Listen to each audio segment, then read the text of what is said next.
Hi everyone, it's Taydonna. Happy Hump Day, aka Wealth Wednesdays. So today I'm coming in with an important topic of budgeting, especially budgeting when you don't have enough money. So when you don't have enough money, you may think you really can't budget. Like, what's the point of budgeting if you can't cover your bills? But contrary to that belief, it is even more imperative, more important to budget when you can't cover your bills because it is essential that you know where your money is going. And 75% of Americans live paycheck to paycheck. So there's probably more people who are struggling to cover all their expenses than those who aren't.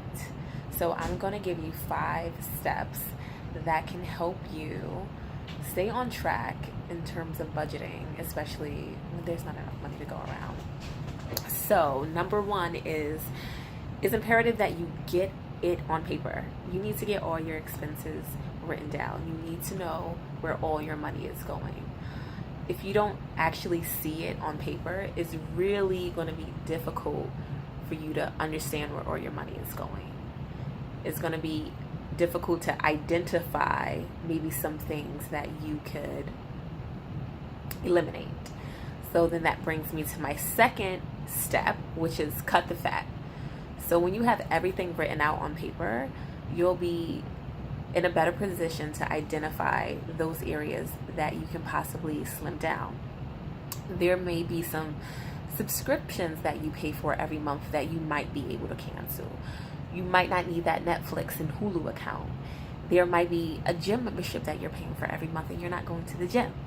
It might be a premium cable package that you have that you can downgrade to basic. So there may be certain expenses that you can cut down as opposed to eliminate that can save you money, and there may be expenses that you can eliminate altogether, but you're not going to know that unless you get everything on paper. Our next step number 3, is prioritize your bills.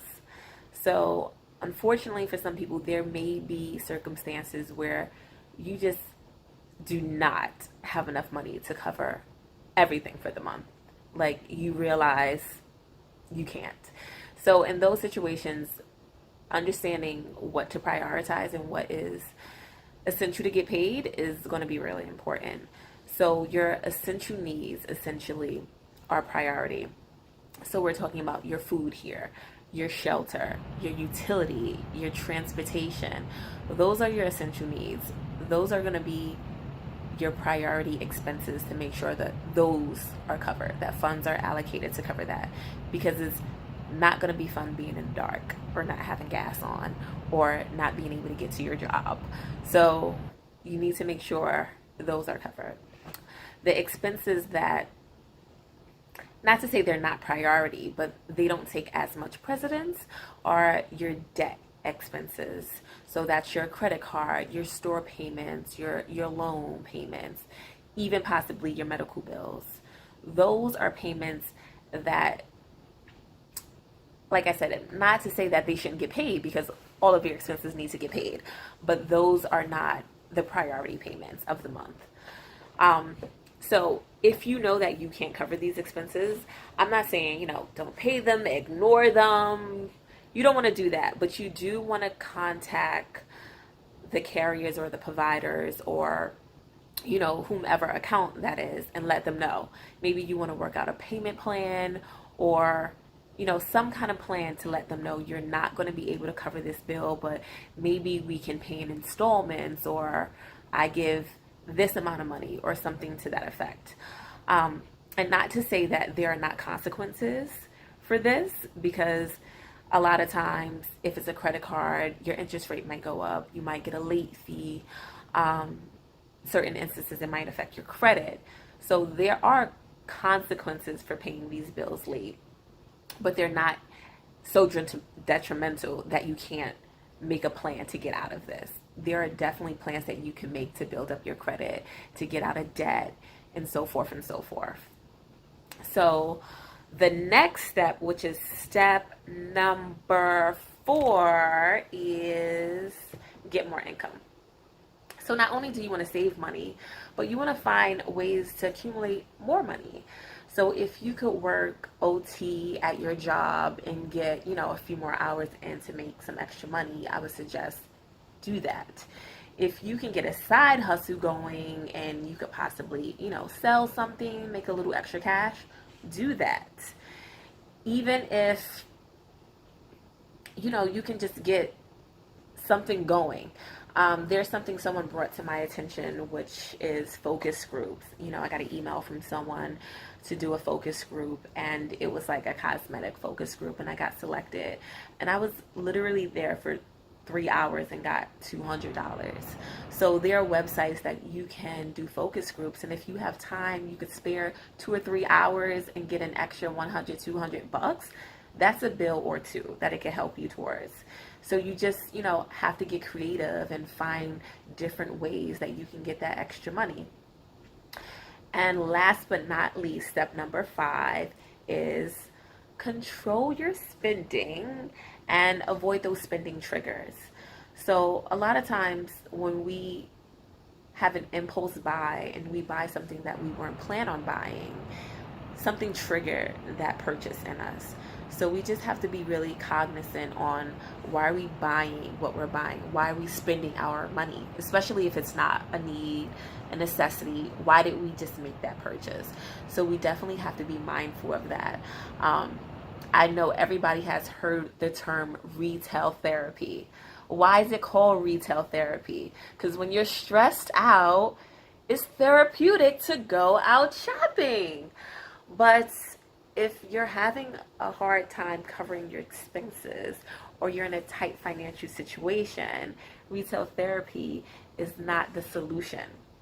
So we want to find different alternatives to release those triggers that's not going to hurt our pocket. I mean, for me, a trigger for me is food. I'm like this big, a really tiny girl, but when I'm outside and I get hungry or that aroma hits me, I'm like, let's go out to eat, let's have lunch, let's have dinner.